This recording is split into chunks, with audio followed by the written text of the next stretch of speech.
Article 21 क्या है? Protection of life and personal liberty. Article 21A right to elementary education. Article 22 protection against arrest and detention in certain cases. Article 22 क्या है? Protection against arrest and detention in certain cases. Article 23 prohibition of traffic in human being and forced labour. Prohibition of traffic in human being and forced labour.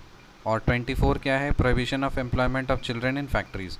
तो article 21, 21A, 22, 23, 24। So article 21 क्या है? Protection of life and personal liberty.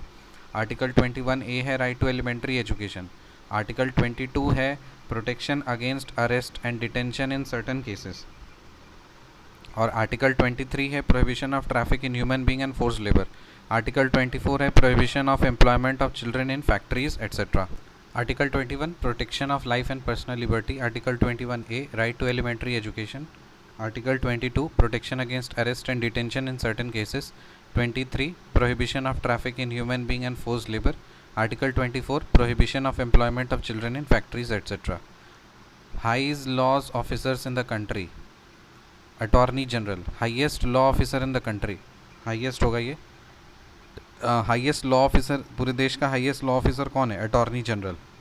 The President shall appoint a person who is qualified to be appointed a judge of the Supreme Court to be Attorney General of India. कौन सा article से? 76 का 1 से.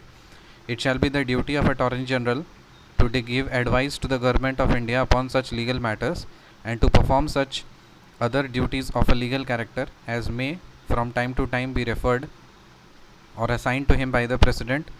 Article 76 का 2. So article 76 का 1 से attorney general का appointment है और आर्टिकल 76 का जो 2 है ये ड्यूटीज़ बताया जा रहा है अटॉर्नी जनरल का.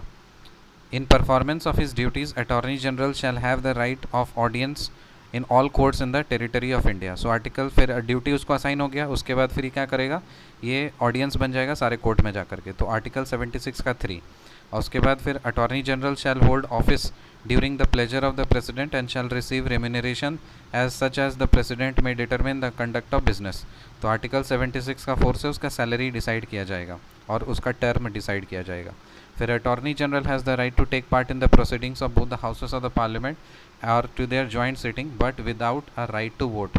तो प्रोसीडिंग्स में पार्ट ले सकता है लेकिन जो बोथ द हाउसेस और जॉइंट सिटिंग में पार्टिसिपेट कर सकता है लेकिन राइट टू वोट नहीं होता इसके पास.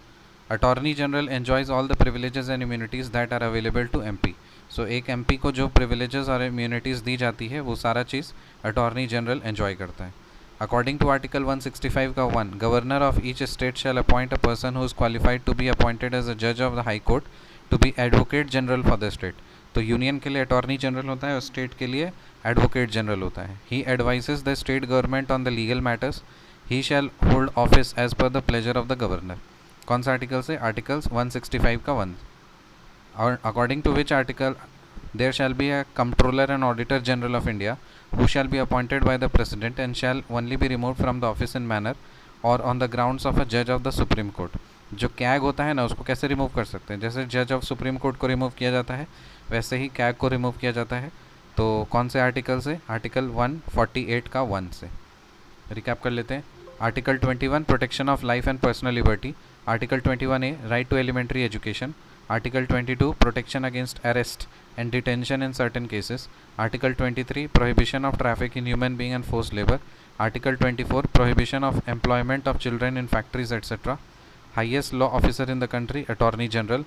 The President shall appoint a person who is qualified to be appointed a judge of the Supreme Court to be Attorney General of India. Article 76 का 1.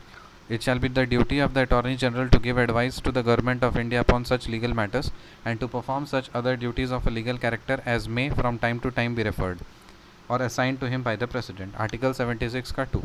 In performance of his duties, the Attorney General shall have the right of audience in all courts in the territory of India.